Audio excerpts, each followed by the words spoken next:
وصیت 34 میانه روی در عبادت.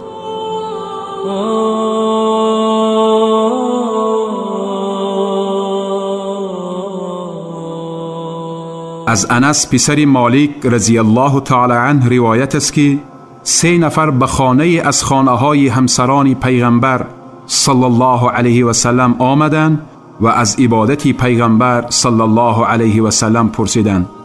چون آنها را از عبادت پیغمبر صلی الله علیه و سلم خبر دادند، مثل که نسبت به خودشان آن را کم شماریدند و گفتند ما کجا و مقام پیغمبر صلی الله علیه و سلم کجاست؟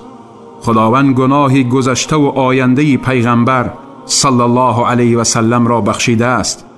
پس یکی از آنها گفت اما من تمام شب را نماز می خوانم و عموما خواب نمی روم.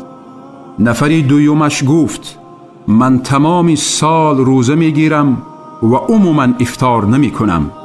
نفری سیومش گفت من از زنان دور می شوم و هرگیز ازدواج نمی کنم. پس پیغمبر صلی الله علیه و سلم نزد آنها آمد و گفت آیا شما چنین و چنان گفتید؟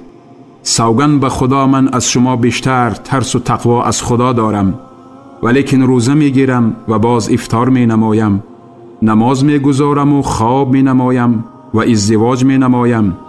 کسی از سنت من روی گرداند پس از امت من نیست. متفق علیه.